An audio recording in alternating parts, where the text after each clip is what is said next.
Sempre idealizei a lealdade.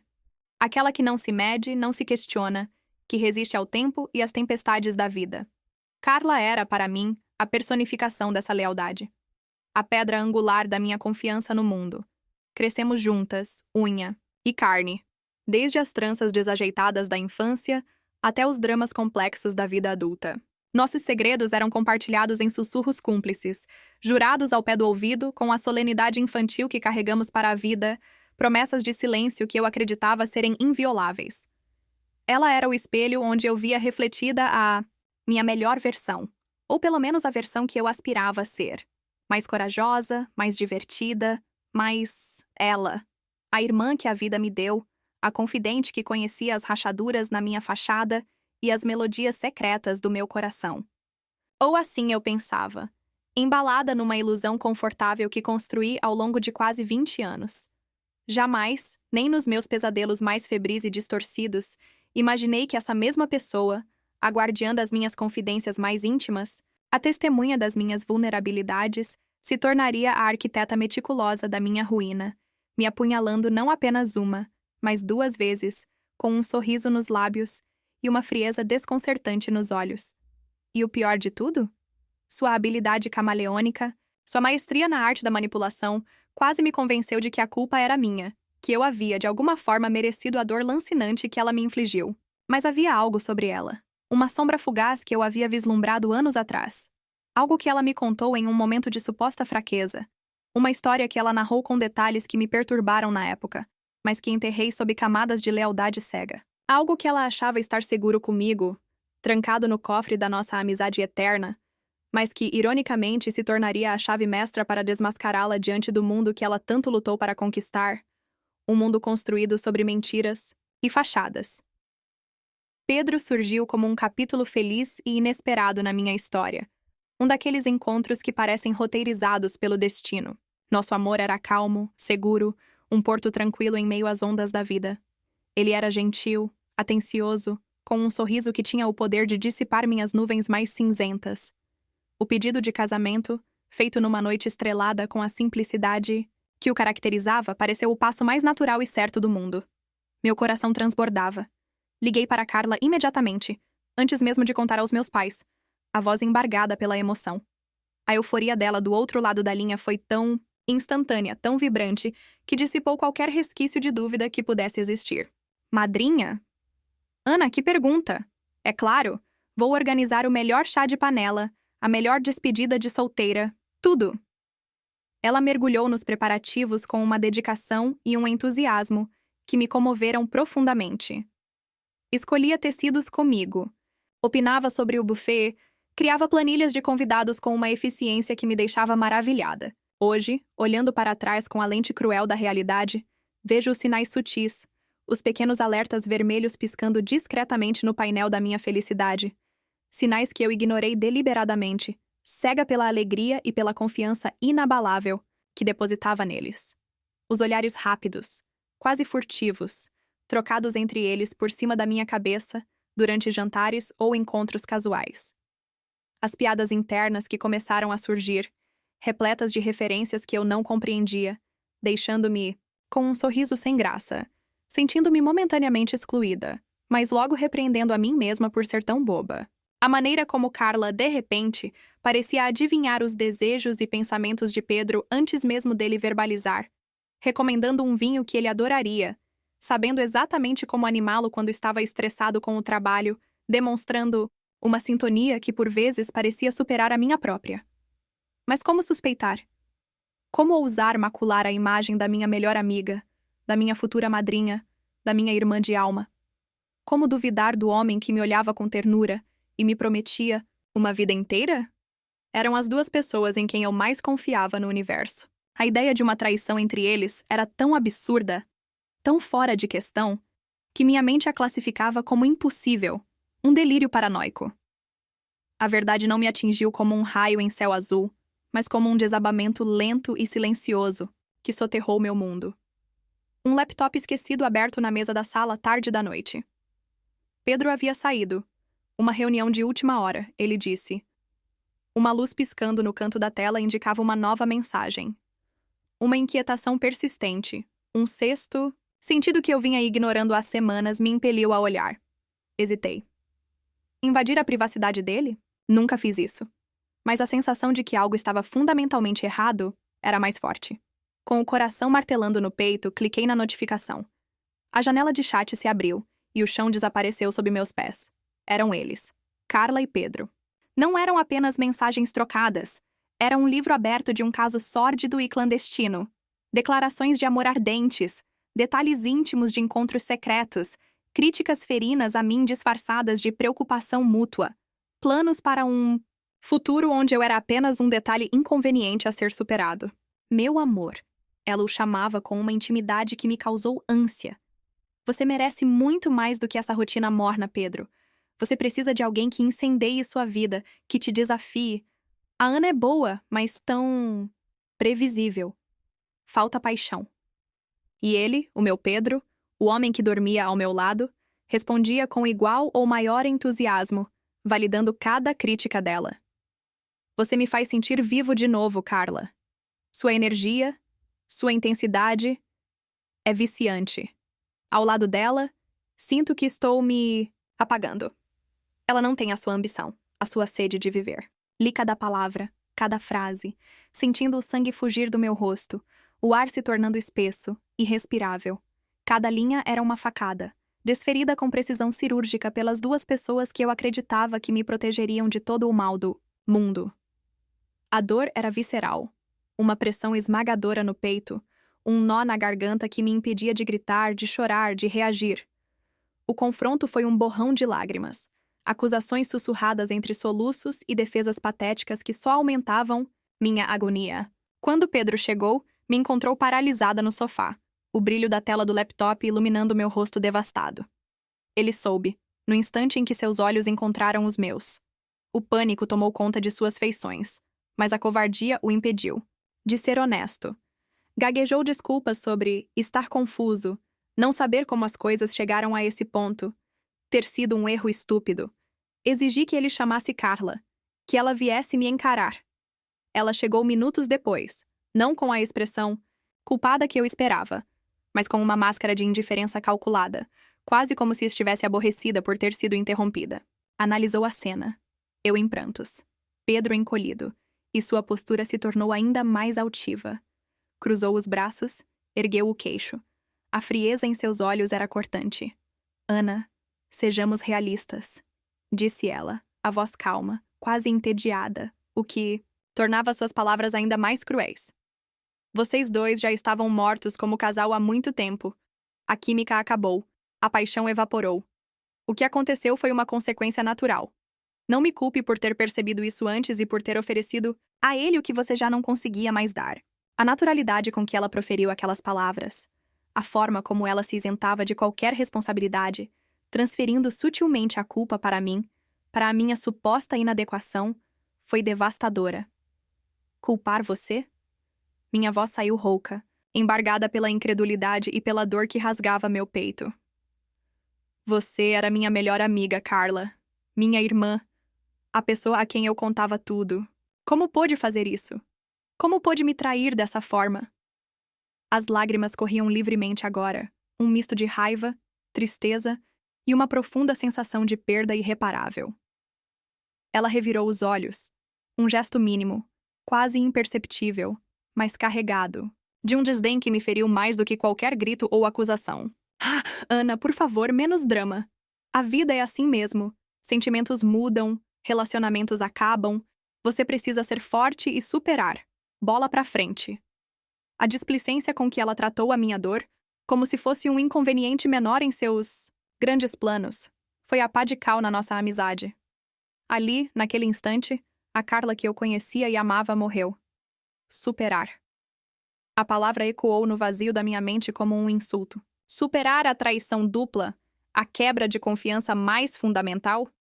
Superar a perda simultânea do meu amor e da minha melhor amiga? Superar a imagem deles juntos, cúmplices, rindo da minha ingenuidade pelas minhas costas? Superar a sensação de ter sido descartada como um objeto obsoleto? Era pedir o impossível. Era como pedir a alguém que superasse a amputação de um membro vital sem anestesia. Cancelei tudo. O casamento dos sonhos virou um pesadelo logístico e emocional. Tive que ligar para fornecedores, explicar o inexplicável para os convidados, enfrentar os olhares de pena e os cochichos curiosos. Cada telefonema, cada mensagem, era uma nova facada. Me tranquei em casa num casulo de dor e vergonha, tentando desesperadamente encontrar algum sentido naquilo tudo. Analisei cada detalhe do passado recente, procurando por minhas próprias falhas, por algo que justificasse tamanha crueldade. A única conclusão a que chegava, por mais dolorosa que fosse, era que eu não havia feito nada para merecer aquilo. A falha não estava em mim, mas no caráter falho deles. Na ausência de empatia, na ganância emocional, na deslealdade intrínseca que os unia agora. Mas essa clareza racional não oferecia consolo. A dor emocional era avassaladora, um luto profundo pela vida que eu havia planejado e pelas pessoas que eu pensei conhecer. Mas mesmo naquela escuridão, uma pequena brasa de indignação começou a se acender. Carla podia ter roubado meu noivo e minha felicidade, mas havia algo que ela não sabia que eu sabia, um conhecimento sobre ela que poderia mudar tudo. E quando achei que havia chegado ao fundo do poço emocional, quando a dor parecia ter atingido seu limite máximo, Carla decidiu cavar mais fundo, com um requinte de crueldade que revelou sua verdadeira natureza de forma inegável. Fotos. Minhas. Íntimas.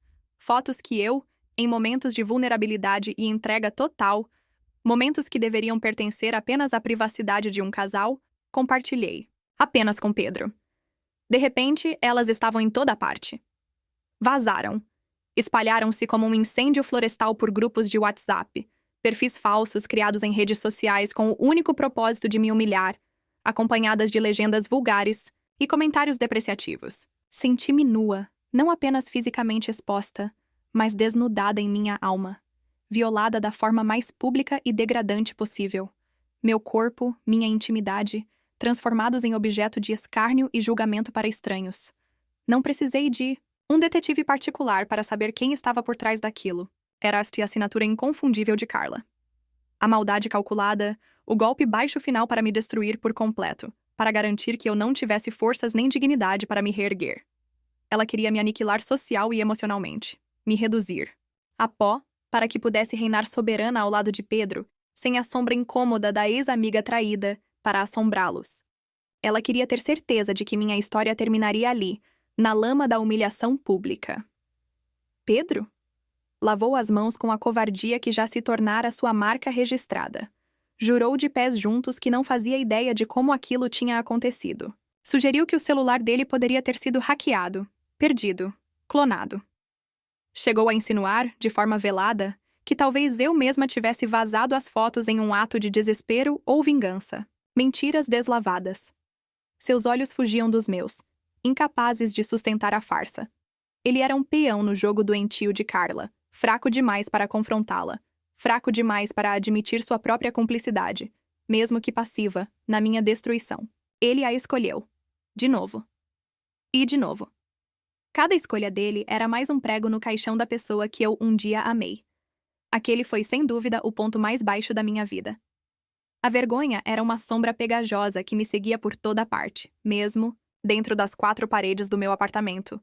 Evitava sair, atendia o telefone com o coração na mão, temendo ouvir mais uma fofoca, mais um comentário maldoso. A ideia de fugir, de desaparecer sem deixar rastros, tornou-se uma fantasia recorrente. Mudar de cidade, de país, recomeçar onde ninguém conhecesse meu nome, meu rosto, minha história manchada. Mas no meio daquele breu de desespero, algo inesperado começou a acontecer. A dor excruciante começou a se transformar. A tristeza deu lugar a uma raiva fria, lúcida. Uma chama de indignação que se recusava a ser extinta pela humilhação. Carla achava que eu era apenas a vítima, passiva, a amiga boazinha e ingênua que ela podia usar e descartar como quisesse. Ela havia me subestimado terrivelmente. Ela se esqueceu de quem eu era de verdade, da minha resiliência silenciosa, da minha memória aguçada. Ela se esqueceu dos anos de convivência, das longas conversas noite adentro, das confidências trocadas, em momentos de suposta irmandade. E ela se esqueceu principalmente de uma história específica que ela me contou anos atrás, numa noite em que as barreiras caíram, ou ela fingiu que caíram. Uma história sombria de seu passado, Um episódio que ela narrou com um misto perturbador de orgulho disfarçado e falsa modéstia. Talvez esperando minha admiração por sua esperteza. Talvez apenas para se sentir poderosa por ter alguém que conhecia seu lado obscuro. Um segredo profundo e comprometedor que ela enterrou sob camadas e camadas de charme, simpatia e uma imagem pública cuidadosamente construída. Na época, a história me deixou desconfortável. Senti um arrepio percorrer minha espinha, mas ela rapidamente a minimizou, deu risada, disse que era coisa do passado, águas roladas, e eu, na minha lealdade tola, aceitei a explicação, varrendo meu incômodo para debaixo do tapete da nossa amizade inabalável. Mal sabia ela, mal podia imaginar, que aquelas águas supostamente roladas voltariam como uma enchente avassaladora, não apenas para sujar seus sapatos de grife, mas para afogar seus planos ambiciosos e destruir o pedestal de mentiras que ela havia erguido.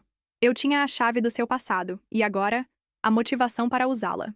Os meses seguintes foram um período de reclusão estratégica, um luto ativo e uma observação silenciosa. Apaguei minhas redes sociais, mudei meu número de telefone, cortei contato com praticamente todos os amigos em comum. Era impossível saber em quem confiar. Precisava me curar longe dos olhares curiosos e dos julgamentos velados. Mas também precisava de espaço e silêncio para processar a raiva e transformá-la em um plano.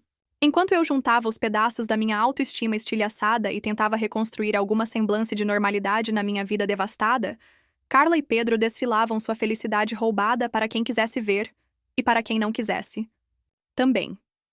Viagens românticas para destinos paradisíacos inundavam as redes sociais, que eu acessava esporadicamente por perfis anônimos, numa mistura de masoquismo e necessidade de informação. Declarações públicas de amor exageradas. A encenação completa do casal que superou as adversidades, sendo eu a principal adversidade. Ele parecia completamente enfeitiçado, um fantoche em suas mãos habilidosas. Ela, radiante, triunfante, saboreando cada momento de sua vitória. Mas relacionamentos nascidos da traição e construídos sobre a dor alheia raramente têm fundações sólidas. Como eu já esperava, o castelo de cartas deles não demorou a ruir. Ouvi, primeiro por rumores, depois por confirmações de fontes mais seguras, que a relação implodiu em um turbilhão de brigas feias, acusações mútuas e ressentimentos. A paixão avassaladora, que serviu de justificativa para tanta destruição, evaporou tão rápido quanto surgiu, deixando para trás apenas o gosto amargo da realidade. Pedro, talvez tarde demais, percebeu a verdadeira natureza manipuladora de Carla, ou talvez a culpa e a pressão social finalmente tenham pesado em sua consciência fraca. Eles terminaram de forma ruidosa e nada amigável. Carla, fiel à sua natureza, predatória e à sua incapacidade de ficar sozinha ou sem um provedor, não perdeu tempo lamentando o fim do relacionamento. Rapidamente, como uma estrategista experiente, mirou e conquistou um novo alvo, um prêmio ainda maior. Alex. Bonito, charmoso, bem-sucedido, herdeiro de uma fortuna considerável e, crucialmente, dono de uma reputação impecável e de um sobrenome influente. Alex era conhecido no meio empresarial não apenas por sua astúcia nos negócios, mas por sua integridade e por um projeto pessoal que demonstrava seu lado sensível.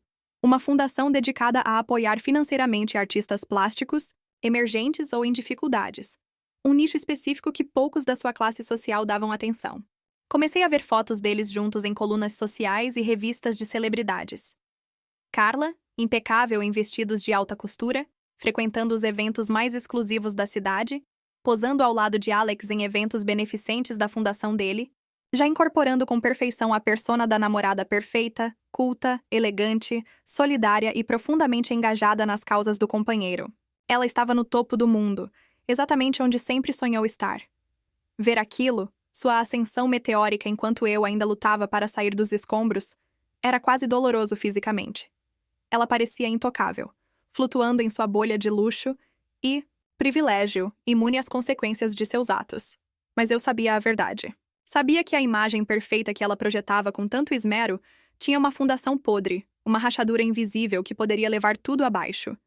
E eu tinha a dinamite para fazer exatamente isso. Aquele segredo que ela me confiou anos atrás, aquela história que ela provavelmente já havia esquecido ou julgava insignificante, não era apenas uma indiscrição juvenil ou um erro de percurso.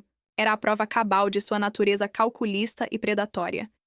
E eu sabia, por tudo que li e ouvi sobre Alex, sobre seus valores rígidos e seu apreço pela honestidade, que ele jamais toleraria algo assim se soubesse a verdade. O que Carla não podia sequer imaginar em sua arrogância e autoconfiança era a conexão chocante e direta que sua crueldade passada teria com o presente de Alex, uma conexão que tornaria a revelação 1000 vezes mais devastadora. O palco para minha vingança estava sendo montado e era mais irônico e perfeito do que eu poderia ter planejado. O plano começou a tomar forma em minha mente, não como uma explosão de raiva impulsiva, mas como uma estratégia fria e calculada. Eu não queria me rebaixar ao nível dela, usando táticas sujas como vazamentos anônimos ou fofocas pelas costas. A humilhação dela não seria através de fotos íntimas expostas, mas através da verdade nua e crua de seus atos, dita em alto e bom som. Seria cara a cara. Ou melhor, seria público. Diante de todos aqueles que ela tanto se esforçava para impressionar. Diante do mundo que ela acreditava ter conquistado. Eu precisava do palco perfeito, do momento de maior vulnerabilidade dela, quando a queda do pedestal fosse mais alta e mais retumbante. E, ironicamente, Alex, sua atual fonte de status e segurança, sem saber, me daria essa oportunidade de ouro em uma bandeja de prata. Ele estava organizando o evento mais importante do ano para sua fundação. Uma noite de gala beneficente, com leilão de obras de arte, para arrecadar fundos para os artistas que ele apoiava. Seria o auge da temporada social, um evento disputadíssimo, com cobertura completa da imprensa. A presença de toda a elite empresarial, política e cultural da cidade. Carla, obviamente, estaria lá, não apenas como acompanhante de Alex, mas como a anfitriã não oficial, a musa inspiradora por trás do filantropo, brilhando sob os holofotes, recebendo os convidados com seu sorriso ensaiado e seu charme irresistível. Era a noite da consagração dela naquele novo mundo. E seria, também, a noite da sua execução social. Passei semanas me preparando para aquele momento. A preparação não foi física, comprar um vestido novo ou ir ao cabeleireiro. Foi uma preparação mental intensa, quase uma meditação focada na dor e na raiva. Ensaiando as palavras que diria, 1000 vezes na minha cabeça, no chuveiro, dirigindo. Controlando a trepidação nas mãos que insistia em aparecer sempre que pensava no confronto iminente. Focando na imagem de Carla rindo da minha dor naquele dia fatídico, na imagem do meu rosto e do meu corpo expostos em telas de celulares alheios, na frieza calculista com que ela tentou me apagar da existência. Eu não estava fazendo aquilo, por prazer sádico, embora uma parte sombria de mim ansiasse por vê-la pagar. Estava fazendo por justiça, pela Ana que ela destruiu, pela confiança que ela profanou e talvez, de forma egoísta, para provar a mim mesma que eu não estava quebrada, que eu podia lutar de volta. E também por todas as outras possíveis futuras vítimas que ela faria em seu caminho se ninguém a parasse. Na noite do evento, entrei no salão luxuoso do hotel sentindo um frio na espinha, um misto de pavor e determinação. O lugar estava deslumbrante, decorado com elegância, repleto de pessoas importantes vestidas a rigor, o som de conversas animadas e taças de champanhe tilintando preenchendo o ar. Localizei Carla quase imediatamente. Ela estava radiante, como sempre, envolta em um vestido vermelho esvoaçante que atraía todos os olhares, circulando entre os convidados com a desenvoltura de quem nasceu para aquilo, agarrada ao braço de Alex, que a olhava com uma expressão de genuíno encantamento e orgulho. Ele parecia completamente rendido aos seus encantos. Por um momento fugaz, uma onda de hesitação me atingiu. Seria eu capaz de fazer aquilo? De destruir a felicidade de alguém, mesmo que essa felicidade fosse construída sobre uma farsa, de forma tão pública e brutal? Seria eu capaz de causar uma dor tão exposta? Então, a lembrança da minha própria humilhação pública, do meu rosto queimando de vergonha ao ver minhas fotos compartilhadas, da minha dor sendo ignorada e ridicularizada, da frieza com que ela me descartou como lixo, voltou com força total. Sim, eu era capaz. A ferida que ela abriu em mim ainda sangrava, e a justiça, por mais amarga que fosse, precisava ser servida. Esperei pacientemente, observando das sombras, controlando a respiração, o coração batendo descompassado contra minhas costelas. O momento certo chegou quando Alex subiu ao pequeno palco montado no centro do salão para fazer seu discurso de agradecimento e falar sobre a importância da fundação. Ele falou com eloquência sobre a beleza da arte, sobre a luta, muitas vezes, invisível dos artistas para sobreviverem de sua paixão, sobre a imensa satisfação pessoal que sentia ao poder oferecer algum suporte. Em um momento particularmente emotivo, mencionou, com a voz ligeiramente embargada, como uma experiência pessoal dolorosa envolvendo um membro querido de sua família, anos atrás, havia sido a semente para a criação daquela fundação. A força motriz por trás de seu comprometimento com a causa. Carla, posicionada elegantemente ao lado do palco, o olhava com uma expressão de profunda admiração e apoio, uma performance digna de um Oscar. Assim que Alex terminou seu discurso e os aplausos começaram a ecoar pelo salão, vi minha janela de oportunidade se abrir. Antes que ele descesse do palco, antes que a atenção se dispersasse, caminhei decidida em direção ao palco, movida por uma adrenalina que anulava o medo. Houve um momento de estranheza geral. Alguns seguranças se moveram em minha direção, mas eu fui mais rápida. Com um movimento ágil, peguei o microfone reserva que estava no púlpito antes que alguém pudesse me impedir. O burburinho cessou abruptamente. O salão ficou em um silêncio tenso e expectante. Todos os olhos se voltaram para mim. Vi o rosto de Carla mudar instantaneamente, a surpresa dando lugar a uma máscara de pânico contido. Seus olhos encontraram os meus, e neles vi um lampejo de reconhecimento e medo. Alex me olhou, completamente confuso, sem entender o que estava acontecendo. Boa noite a todos. Comecei. Minha voz surpreendentemente firme, amplificada pelo microfone, ecoando pelo silêncio pesado do salão. Peço 1000 desculpas por esta interrupção abrupta. Alex, seu discurso foi realmente muito tocante e inspirador. Especialmente a parte em que mencionou sua motivação pessoal para ajudar artistas em dificuldade financeira. Respirei fundo, sentindo o olhar de centenas de pessoas queimando sobre mim. O coração parecia querer saltar pela boca, mas mantive a postura. Muitos aqui nesta sala conhecem Carla, continuei, virando meu olhar diretamente para ela, que agora estava pálida como cera, os lábios ligeiramente trêmulos.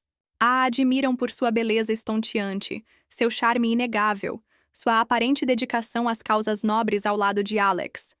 Ela parece a companheira perfeita, não é mesmo? Mas eu conheço outra Carla. Uma Carla que existia muito antes dessa vida, de luxo e filantropia de fachada. Um murmúrio baixo começou a percorrer o salão, uma onda de curiosidade e desconforto. Vi Alex franzir a testa, fazendo menção de intervir, de me pedir para descer. Mas eu prossegui, rápida, sem lhe dar chance. Alex falou agora há pouco, com emoção, sobre um membro da família cuja experiência difícil o inspirou a criar esta fundação. Uma história triste, que ele mencionou de passagem, sobre um artista talentoso que perdeu tudo por confiar na pessoa errada. O que ele talvez não saiba, o que nenhum de vocês aqui presentes sabe, é quem foi a pessoa errada, quem foi a responsável direta pela ruína completa desse homem. Fiz uma pausa calculada, deixando a tensão pairar no ar. O silêncio era tão denso que podia ser cortado com uma faca. Todos prenderam a respiração. Carla parecia prestes a desmaiar, seus olhos arregalados fixos em mim, uma expressão de puro terror congelada em seu rosto. Anos atrás, minha voz ecoou, clara e implacável, pelo salão silencioso, muito antes de conhecer Alex, muito antes de sonhar com este mundo de glamour. Carla, usando exatamente o mesmo charme irresistível e as mesmas promessas vazias que, provavelmente usa hoje, seduziu um artista plástico. Um homem mais velho, talentoso, mas que passava por um momento de vulnerabilidade emocional e financeira. Ela o envolveu em uma teia de mentiras, fez juras de amor eterno, pintou um futuro brilhante a dois. Com sua lábia, ela o convenceu a vender seu pequeno estúdio de arte, que era não apenas sua fonte de renda, mas sua paixão, seu refúgio, tudo o que ele tinha no mundo, prometendo que usariam o dinheiro para abrir uma galeria juntos, um investimento que os alçaria ao sucesso. Ele, cego de amor e confiança, fez exatamente isso. Entregou a ela cada centavo da venda. Mas não havia futuro algum planejado. Não havia galeria. Carla pegou todo o dinheiro, torrou em roupas caras, viagens, luxos, para si mesma. E quando o dinheiro acabou, quando ele, desesperado e sem entender nada, começou a questioná-la, ela o descartou, sem dó, sem piedade, sem olhar para trás. Deixou-o completamente quebrado, emocionalmente destruído e financeiramente arruinado. Os olhos de Alex estavam cravados em mim, a confusão inicial dando lugar a uma expressão de horror e incredulidade que se aprofundava a cada palavra minha. Ele parecia estar ligando os pontos, a história familiar dolorosa ecoando em minhas acusações. Ela me contou essa história, continuei, a voz carregada de uma emoção que eu lutei para controlar. A lembrança da crueldade dela me dando força. Anos atrás, ela me contou essa história, rindo, vangloriando-se de como havia sido fácil manipulá-lo, de como ele era ingênuo, achando que aquilo era uma prova de sua inteligência, de sua superioridade. Então, veio o golpe final, a conexão que Carla jamais poderia prever. Olhei diretamente nos olhos de Alex, que agora pareciam conter um turbilhão de emoções.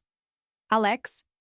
O artista que Carla seduziu, manipulou e destruiu financeiramente anos atrás, o homem cuja história trágica despedaçou sua família e o inspirou a criar esta nobre fundação para ajudar outros como ele. Era o seu tio.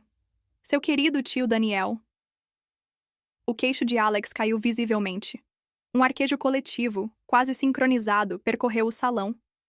Carla levou as mãos trêmulas à boca, os olhos arregalados em puro terror e choque. A máscara finalmente caiu, estilhaçando-se no chão sob os holofotes impiedosos. Ali, exposta diante de toda a sociedade que ela tanto almejava impressionar, não estava a socialite elegante e caridosa, mas a predadora calculista, a usurpadora desmascarada pela própria vítima de sua crueldade passada. Ela não apenas destruiu a vida e a alma do seu tio, concluí, minha voz embargada, mas firme, cada palavra pesando como chumbo. Como teve a audácia, a falta de escrúpulos, de se colocar ao seu lado hoje, fingindo apoiar a causa que nasceu, justamente da dor profunda que ela mesma infligiu à sua família. Assim como ela teve a audácia de seduzir o meu noivo, seu ex-namorado Pedro, enquanto era minha melhor amiga, e depois vazar minhas fotos íntimas na internet para tentar me destruir e silenciar quando fui traída por ambos. Essa é a verdadeira Carla. Larguei o microfone no púlpito com um baque seco que ressoou no silêncio sepulcral. Ninguém se mexia. Ninguém falava. O ar estava pesado, carregado de choque e constrangimento. Vi Alex se virar lentamente, mecanicamente para Carla. O rosto uma máscara indecifrável de repulsa, dor e uma fúria contida que era quase palpável. Vi Carla tentar balbuciar algo, uma negação, uma desculpa, mas nenhuma palavra audível saiu de seus lábios. Vi o brilho onipresente das câmeras dos celulares, antes focados no glamour do evento, agora capturando avidamente cada segundo da sua humilhação pública, registrando sua queda vertiginosa para a posteridade digital. Dei as costas para o palco, para o casal desfeito, para o escândalo que eu havia criado, e atravessei o salão em silêncio. As pessoas abriam caminho, seus olhares me seguindo, mas não eram mais os olhares de pena que eu tanto temia. Eram olhares de choque, de incredulidade, talvez até de uma compreensão sombria. Ninguém tentou me impedir, ninguém disse uma palavra. Ao sair para a noite fria, não senti a euforia da vitória que talvez devesse sentir. Não senti alegria, nem mesmo satisfação plena. Senti um vazio imenso, o esgotamento emocional de uma batalha longa e dolorosa, mas senti também um estranho e profundo alívio. A justiça, da forma mais crua, pública e talvez cruel, havia sido feita. Carla teve seu momento de maior glória transformado em seu pior pesadelo, exposta não por fofocas anônimas ou fotos vazadas como ela fez comigo, mas pela verdade inescapável de seus próprios atos sórdidos, contada diante do mundo que ela tanto prezava e, principalmente, diante da pessoa que ela enganou da forma mais vil e pessoal possível. O passado que ela tentou enterrar sob toneladas de charme e mentiras não só veio à tona, como se revelou intrinsecamente ligado ao presente que ela construiu com tanto esmero. A conexão que ela jamais imaginou que existia, o fio invisível, que ligava sua crueldade antiga ao seu alvo atual, foi justamente o que selou seu destino. A máscara caiu, e desta vez, não havia como colocar outra no lugar. A verdadeira Carla estava finalmente nua diante do mundo. E eu, apesar das minhas próprias cicatrizes, podia finalmente começar a respirar de novo. Chegamos ao fim de mais uma história. Conte para nós o que achou. Qual personagem ou situação te impactou mais? Seu feedback é fundamental.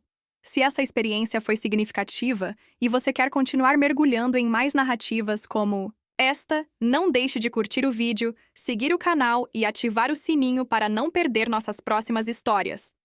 Obrigado e até o próximo vídeo.